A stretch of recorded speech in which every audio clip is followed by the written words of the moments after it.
Coaches, elevate your career with the AFCA Career Center. Designed exclusively for active members, this platform provides powerful tools to boost your job search, professional growth, and team building. Create a personalized career profile, explore job openings at all levels, connect directly with hiring organizations, and even post open positions to find top talent for your program. Log in to your AFCA portal today and discover the opportunities waiting for you.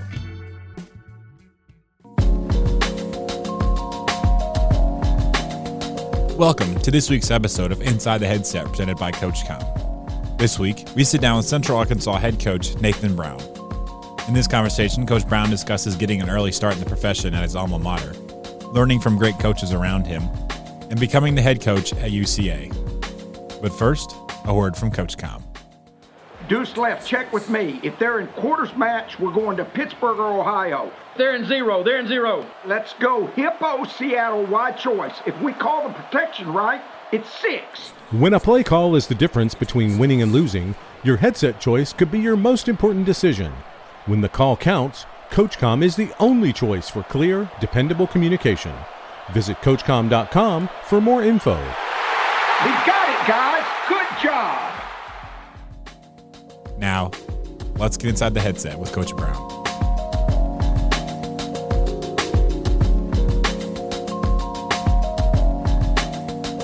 Coach Brown, what's going on, man? How are you? Doing great. Happy to be with you. Yeah, no doubt, man. Well, I appreciate you taking the time. I know 30 minutes for a head ball coach these days is tough to find, and to spend it with us means a lot. And so with that being said, let's go ahead and dive into this bad boy. The first question that I always like to ask is, when did you know you wanted to be a part of this great profession? Man, some of it just found me.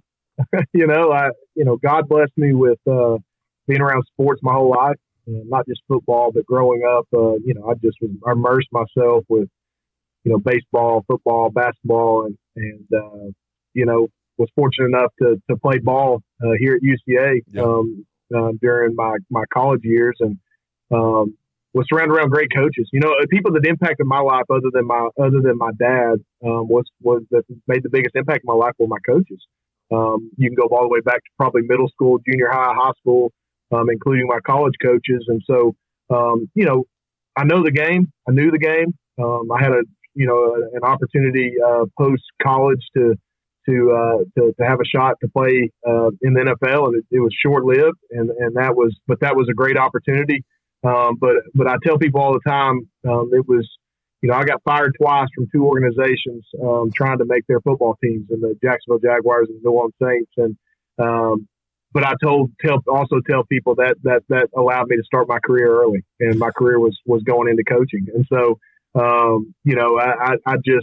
love the game. I love the relationships that you build. I think most coaches would say that.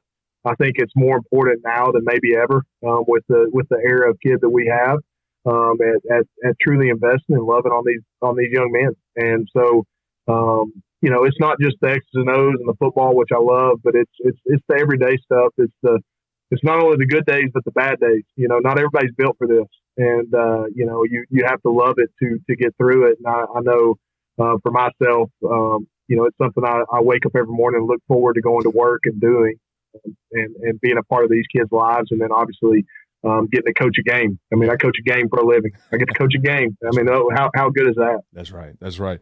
Well, I know you're not going to say any of this part, so I do want to brag on you. Typically, we don't talk much about playing careers, but you have a very unique, coaching pass, in terms of just being able to be at your alma mater from the jump. And obviously, as a player, you mentioned the opportunity to play in the NFL, but let me just read through this. I was blown away when I was kind of doing my research. But Gulf South Conference Freshman of the Year in 2005, way back in the day. Way back.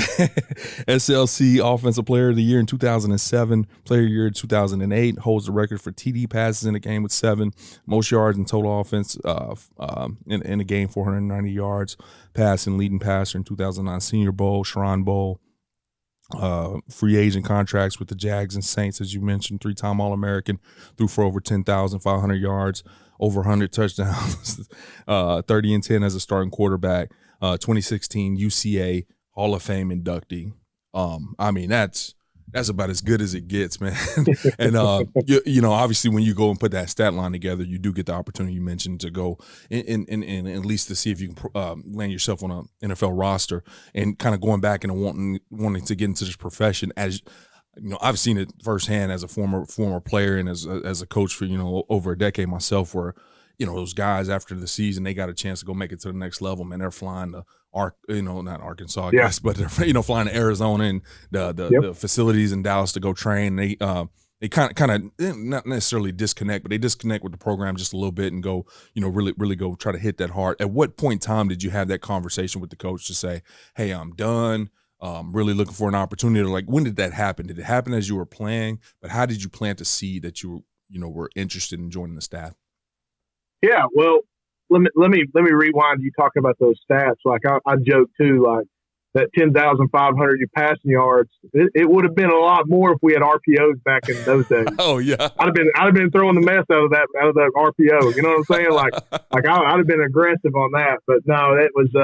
Man, I was blessed to be around some good coaching and had a good career at the University of Central Arkansas.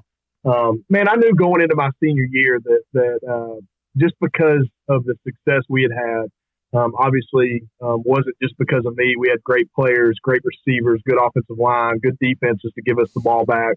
But I knew going into my senior year that there was a real shot that I was, I started getting some buzz, had some agents reaching out to me that maybe this NFL thing could be real. Yeah. And so, it's kind of a surreal feeling. Now, UCA is a smaller school, right? I mean, you don't ever necessarily. I didn't sign with UCA to sit there and go, well, I'm going to go have a long NFL career, but it just happened, you know? And so, I knew, I started getting a little buzz from the Senior Bowl and got an invite early on from the East-West Shrine game. I'm like, well, man, maybe this is something that is out there. But I also knew in the back of my head that Coach Clint Conk was our head football coach at that time, had a all-time winningest coach here at UCA. Had a huge influence in my life. Coach Todd Cooley was our offensive coordinator. He's the head coach at Delta State now. Yep. Those two men really immersed themselves in my process and maturation of being a football player. But they also knew that if this professional deal didn't work out, I want to coach, right? I want to, this is something I couldn't see myself going and sitting behind a desk all day, selling insurance or selling cars or something crazy like that. I wanted to be around ball. And so, when I got cut, ultimately I started out with the Jaguars and then ended up with the Saints. And when I got cut the second time with the Saints, I was fortunate enough to be able to have a spot waiting for me here at UCA. Now, a spot, let's talk about it. As a young coach, you doesn't necessarily mean it's a paying spot, right? Right. So I'd made a little money and with my time in the NFL and some other stuff. And so I wasn't necessarily hurting for money, but I need to make a living, right? And so I actually volunteered in 2009 here at UCA. The fall of 2009, I was in and out of my shot at the NFL and had some chances to maybe even go try out for the CFL and do some different things. And so I was kind of helping in 2009 on a volunteer basis. And here's how small a world it is. I was working with the wide receivers here at UCA, and our wide receiver coach at the time was Jerry Mack, who's now the head football coach at Kennesaw State. And so I was around some great coaches, man. Like he was a big deal. So fortunately for me, in spring of 2010, after the 2009 season, the quarterback job came open, and Coach Conk was still our head coach, and he hired me right then. And really, I never looked back. I was quarterback coach for a year, and I was 24 years old, and started calling plays in 2011. Yeah. And really from 2011 to 2014, was where I really cut my teeth as an offensive play caller. And so, how many 24-year-olds are calling plays at a Division I school that their head coach has that much trust in them? So I got thrown in the deep end pretty quick in this coaching profession.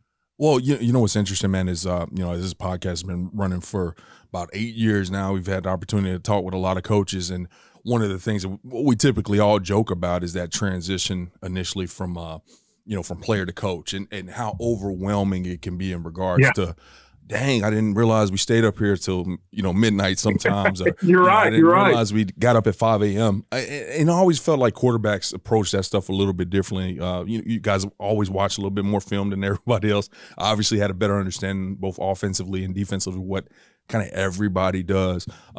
So from you as a quarterback that was able to kind of go play at the next level, even sit in some of those NFL rooms where, it's literally a job. How was your acclimation period, I guess, into the profession? Well, I agree with you. I do still think it was a slap in the face. I mean, you as a player, you don't, obviously the NFL experience was a little different because you're right, it's your job. And, you're essentially a coach, right. as a quarterback, like I sat in the same room as Drew Brees. I mean, the dude was like it was Sean Payton, Pete Carmichael, Joe Lombardi, and Drew Brees, right.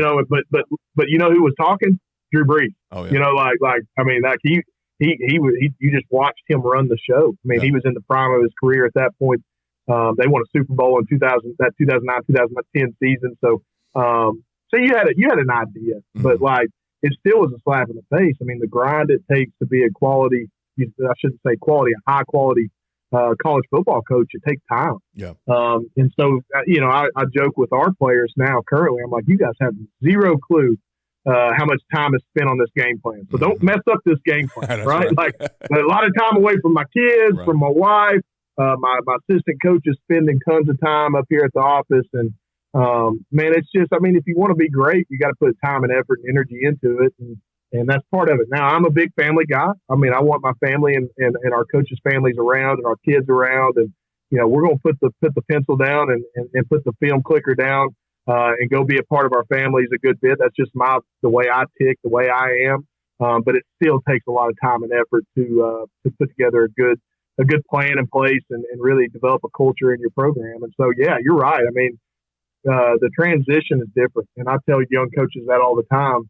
Do you really know what you're getting into when you get into this profession? And not even necessarily you, but let's just say your spouse, right? Does she know exactly what you're getting into? Because it is different. It's a different world. Yeah, that's right. And, one of the other things that, often comes up, especially when people have the opportunity to get their first coaching opportunity at their alma mater is kind of the separation. For you, I guess you kind of were a year out a little bit when you went to the league for a bit, but to come back, there were still some young guys on that roster. I remember hanging out with you in the locker room, maybe catching you on, Friday nights in the spring at a party or something like that.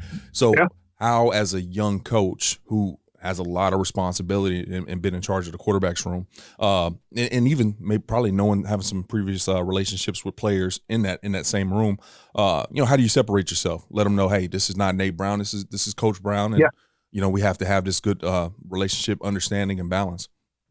Well, I'll use a perfect example of that. So going into my third year here at UCA as a football player, one of my best friends on our football team, we were teammates, was Mike Norvell. So Mike plays with me. He's my receiver early in my career. Well, Mike gets put on as GA here at UCA in 2006. Okay, and so Mike and I, we hung out. We were friends. We did a lot of things. I thought Mike did such an amazing job of setting the tone and standard as a person transitioning from a student athlete to a coach. And he there was times where he said, it's different now. I remember being a player thinking, Mike, just come, let's hang out. Let's do like let's be like we've always been, all these things. But he really turned into a professional early. Yeah. So I got to see it in person, watching Mike do that. And then obviously that turned him into going to Tulsa with Coach Malzahn and Coach Graham. And obviously he is where he is now. And that's, but so now fast forward 3 years, I'm doing the same thing. Right. And so, it's just communication. It's communication with the guys. And you're right. I had plenty of guys on that football team when I first started coaching that played with me, that I was in the trenches with, that I was in the weight room with, that I was in off-season conditioning with, and obviously in the games with. So it is different, especially when you come back to your school, right? It'd be a lot different if you went somewhere where nobody knew you or you were just a young coach at a different program. But it takes a maturity level on your part as a young coach to separate yourself to a certain extent. To now, hey, I'm a coach, I'm a professional, I'm at a little different stage of my life. I can't necessarily do the things and kick it and do some of the things I did maybe before. So it's communication, and obviously you set the standard where it's at, and those young men will respect it. And so I think we did a good job of that. Obviously I had seen it. Obviously, using an example of Coach Norvell. And how he handled it, so it was easy for me to try to imitate that. Yeah, had a little bit of a blueprint there. But I tell you what's interesting, and I don't have this on my list of questions here, but the more questions you answer, over the years, I've done some of these podcasts, and Western Kentucky is an interesting place because a lot of really bright offensive minds have had some stops at Western Kentucky, and Houston's also one of these spots that has produced some good offense. And obviously you have those Ohio MAC schools that produce just these phenomenal coaches. And I'm just sitting here listening to these group of coaches that kind of came out of Central Arkansas that are all over the place doing phenomenal jobs. And you kind of made a point that, that guy, head coach at Kennesaw State right now, Jerry Mack. He's coaching your receivers, or was he your receiver? No, Coach Norvell was your receiver. I mean, you just had all these phenomenal guys that kind of around you and around that program. What has that kind of meant, just especially being a UCA alum, just to see this long lineage of coaches going out and been head coaches all over the country now? Yeah, let me just go here. You got obviously this started with Coach Conk as the head coach, but you got Todd Cooley, head coach at Delta State. You got Jerry Mack, head coach at Kennesaw State. Obviously Mike Norvell, Florida State. Buster Faulkner worked with him here for a year. He was the quarterback coach that year that I was volunteering with wide receivers. Now Georgia Tech's offensive coordinator. All right, let's fast forward 2 years. You got Slade Nagel, Houston's OC. Yep. He was our running backs coach here. Matt Kubik, who's the OC at Campbell University, was our wide receiver coach when Jerry Mack left. I mean, I can go down the list. I mean, Billy Best was our offensive line coach. He's the offensive line coach at Colorado State. And I'm probably missing some great ones in there. But man, you talk about some really talented coaches. And here's what's funny, like in this profession we're in, everybody, you hear these stories of coaches making 10 stops in 12 years. I've been at one place and I've been able to be around this high a caliber of coaches. I mean, you're talking some of the best coaches on the offensive side of the ball in the country, you just based on their positions now. Yeah. And I got all that here at UCA. And obviously, for many of those coaches, that I was coaching with, I'll tell you this, when I first got immersed into calling plays, in 2011, I would not have been able to do that without Slade Nagel sitting right next to me. Like I tell that story all the time. Like him being next to me, he had been an offensive coordinator at Northwestern State, at Texas State, and Texas State had just gotten fired, so he needed a job for a couple of years as running back coach. And Coach Conk handed me the reins to call plays, and if Slade Nagel's not sitting next to me, I don't succeed. Yeah. And so. Just being around some of these guys and just their knowledge and the way they approach the game and their attention to detail has made me the coach that I am today. There's no question. No, there's no question. Yeah, man, that was pretty eye opening.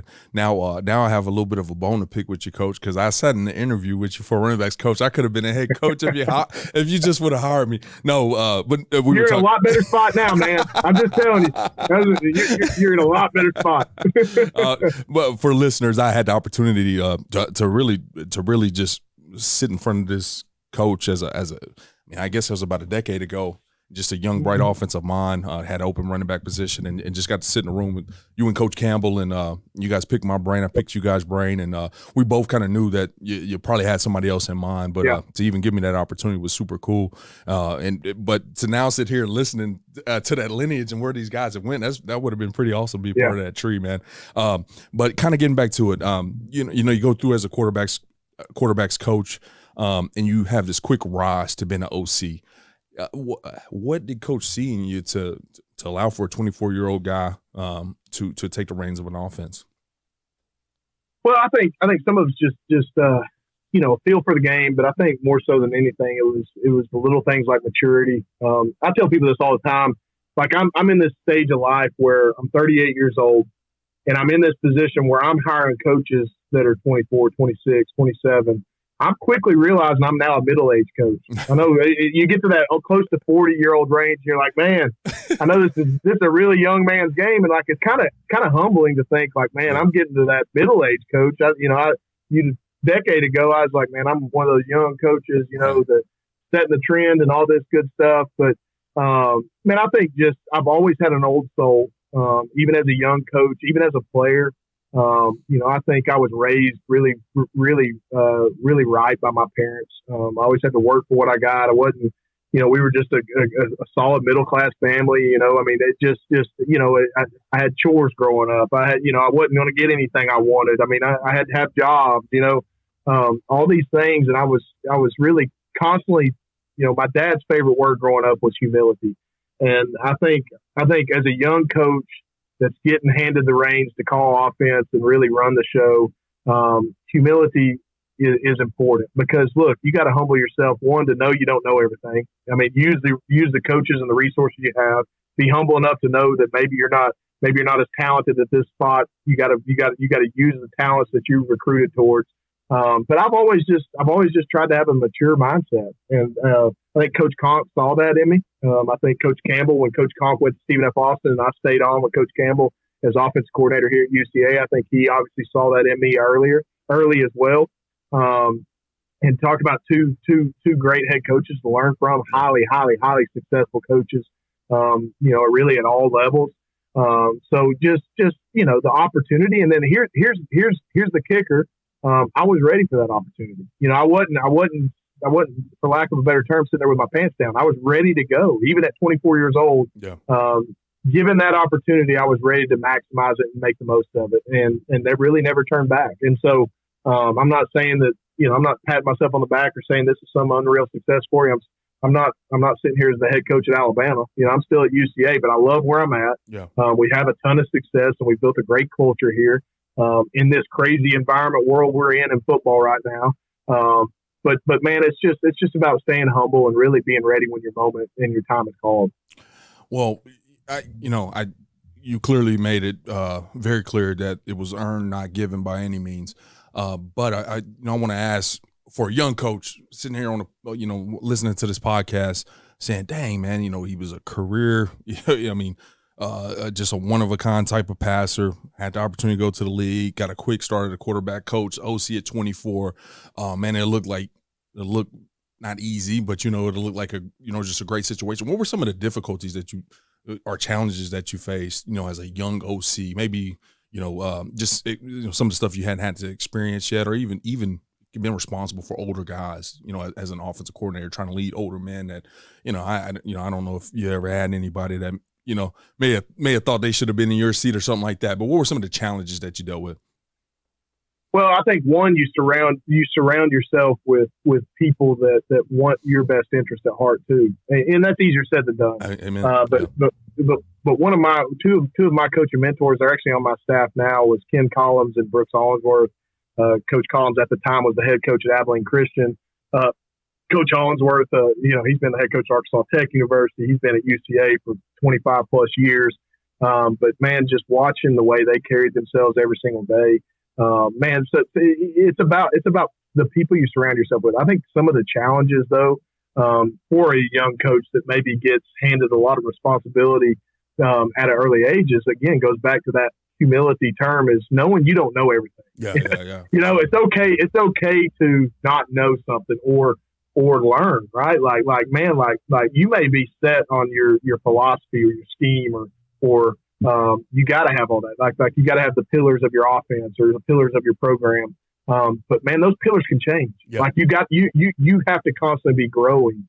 And hopefully even myself as a coach that's been doing this for 16, 17 years now, hopefully I'm continuing to change every year still. Hopefully I'm consistently evolving to be a better football coach, to be a better head coach, to be a better offensive-minded coach, whatever that is. And so challenges are going to come. And I think, one thing that helped me was I had coaches that would, hey, take whether it's a loss, whether it's a bad night, whether it's a bad play call, man, have a short memory, wake up the next day or go to the next play and go win the next day or the next play. And I had coaches that constantly coached that into me, which then hopefully in turn, I have turned that into my philosophy, that coaches I hire feel that way about me, that you're not sitting there on thin glass, that you don't have this like short leash, like, hey, Coach Brown, you made a bad play call. You had a bad game.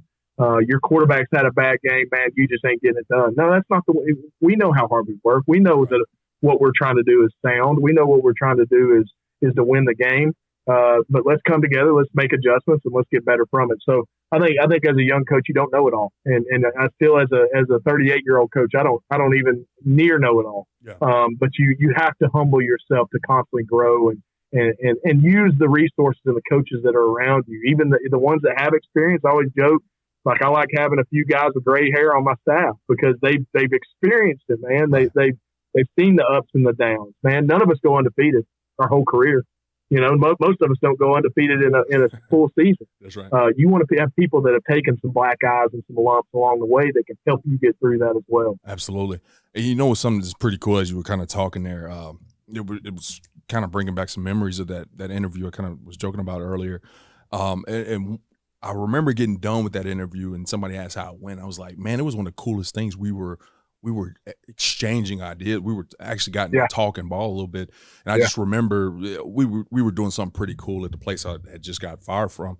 And man, you were taking notes, as an OC in the deal, and y'all were asking, you and Coach Campbell were asking questions. It's just kind of a testament to what you're saying. It's not lip service for anybody listening. I mean, just always trying to learn, always trying to sharpen those tools. I think that's really cool. Now, once again, we'll just kind of summarize this in a nutshell. 33-15 as the offensive coordinator, most efficient passing offense in the FCS in 2017, over around 2,100 yards. With 473 yards per game as an OC. 3 all-conference quarterbacks average over 3,200 passing yards per season. I mean, holy mackerel. 17 first, second team all-conference offensive players, ranked top 10 in FCS and scoring 3 times in 4 seasons as an offensive coordinator. Just the body of work just absolutely speaks for itself. And then, just talking about the movement in the profession, which is super interesting, right? I think we started our conversation prior to the podcast off with the uniqueness of being able to kind of be at one place for such a long period of time in this day and age of college football. But what does happen is Coach Cooley leaves and he takes another, and you see these other guys go. And then obviously when you have success, those kind of opportunities arise. And so I believe Coach Campbell taking the South Alabama job? South Alabama. Yes, South Alabama job kind of led you into this opportunity to yes, sir. be the head ball coach. And I would imagine, and once again, we did not talk about this, so I could totally be imagining wrong incorrectly, but I imagine you may have had the opportunity to probably go with them over there at South Al, or stay and be the head ball coach. Like, what kind of decision-making process, what kind of emotions kind of go through in a time like that for somebody that's kind of been so grassrooted there in Conway? Well, I think one, when Coach Campbell got that opportunity, well deserved on his part. Yeah. Obviously, the success he had here in 4 years as the head coach at UCA was as good as anybody at that time in this level of football. We were third in the country at the end of the year that year. I mean, just a lot of good things were happening. So it was just a blessing for him and his family to get, and that's close to home for him. So that was a great deal. But yeah, there was decisions to be had, and so I knew. Once again, it goes back to this is 30-year-old Nathan Brown. I'm 30 years old, and I'm having a decision to make. Do I go after the head job here at my alma mater, or do I follow an FBS job to be a coordinator? And really, it was easy for me. It was easy.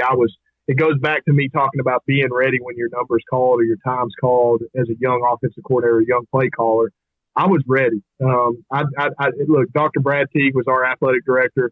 When he found out that Coach Campbell was leaving, I think I was his first call. He's like, "Hey, I want to meet with you Sunday morning, about the job." And so I had anticipated, I had a couple birdies, right, little birdies down to the ground, knowing that this was a good possibility of happening.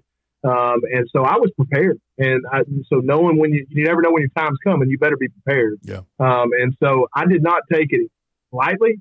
Dr. Teague and I had a great relationship. As a person that he was an AD my last 2 years of being a player. Okay. So he watched me grow, right, as a junior and senior football player to a young quarterback coach to an offensive coordinator now seeing enough into me to give me an opportunity to talk to him about the head job.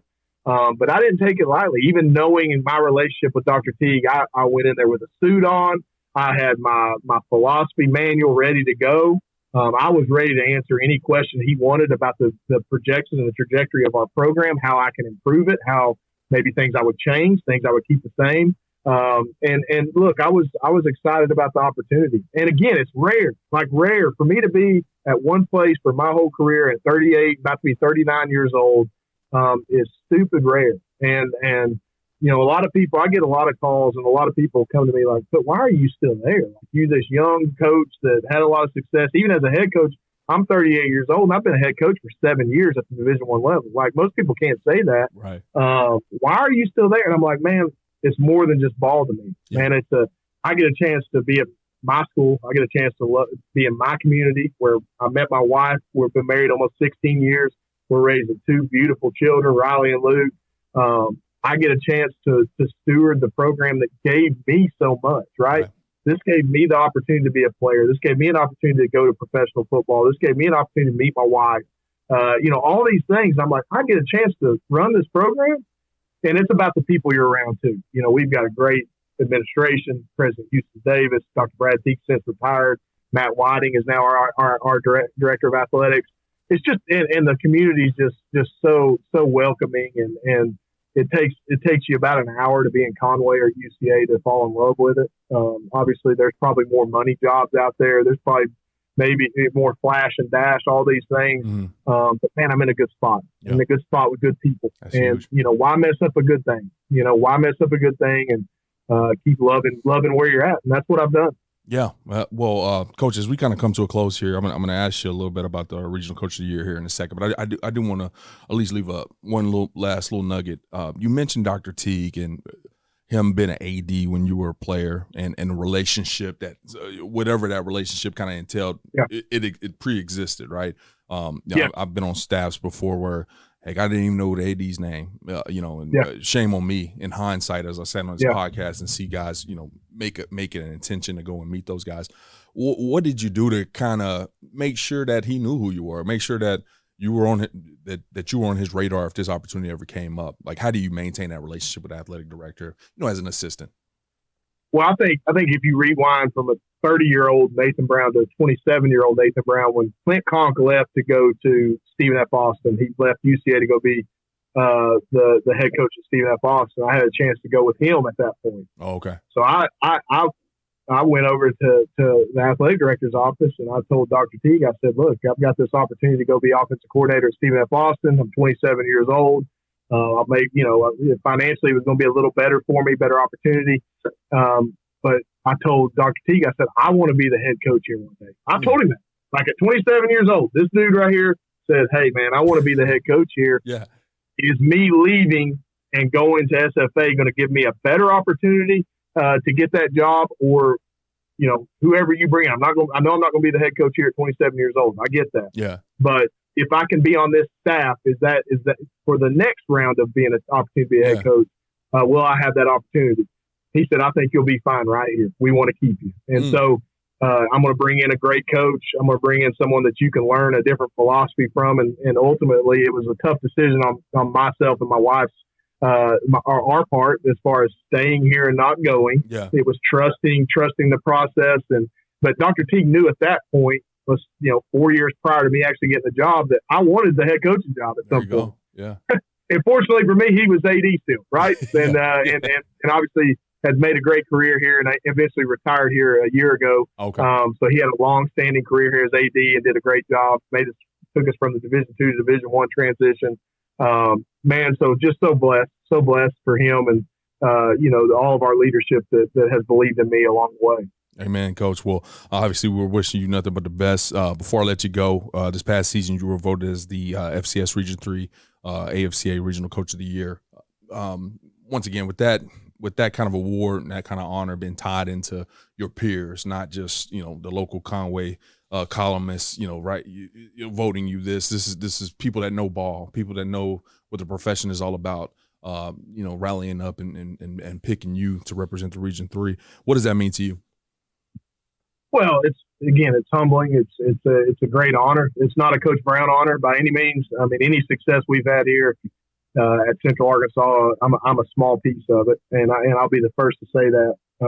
It's about the players.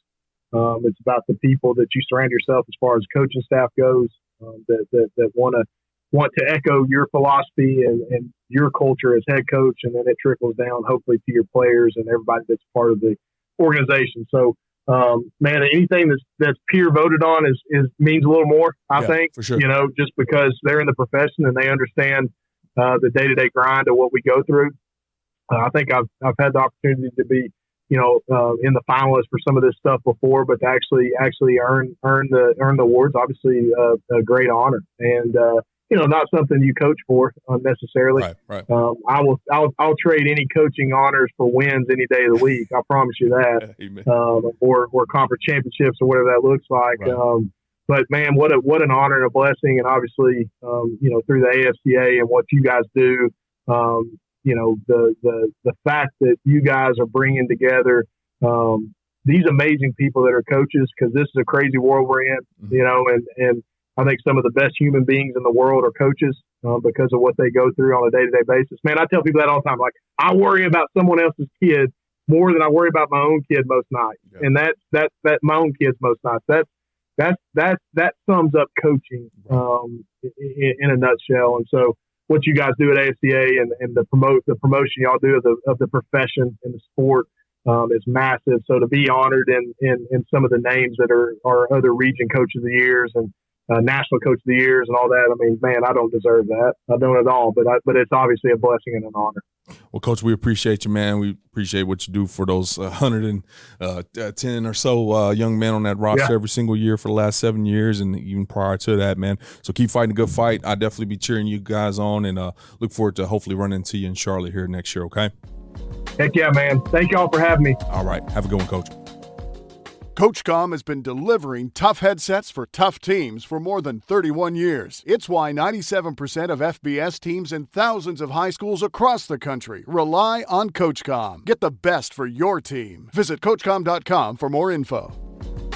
Thanks for listening to this week's episode of Inside the Headset, presented by CoachComm. If you'd like to learn more about this week's episode, head over to AFCA.com. There, you can access every episode and find corresponding show notes. Remember, you can catch every episode of Inside the Headset presented by CoachComm on wherever you get your podcast, including Spotify, Apple, and YouTube. While you're there, we'd love for you to take a moment to rate, review, and subscribe to the podcast. Your feedback helps us improve and grow. Keep up with the latest news by following us on social media. Connect with us at Inside the Headset, and remember to tag us when you share your favorite episodes. For more updates on all things AFCA, be sure to follow the @WeAreAFCA social media accounts. If you're not a part of the AFCA community yet, visit AFCA.com to join thousands of NFL, college, and high school coaches nationwide and across the globe. Elevate your coaching game with an AFCA membership. You'll gain exclusive access to the annual AFCA convention, magazine, digital library, and AFCA Insider email. Stay up to date with the latest stories and news on the AFCA website. More than just a convention, the AFCA offers continuous education, guidance, networking, and more. Celebrate the past and shape the future with the AFCA. It's about fostering exceptional coaches who create outstanding teams and even better individuals. Invest in your skills and make a lasting impact today by engaging with the AFCA. Your journey starts here.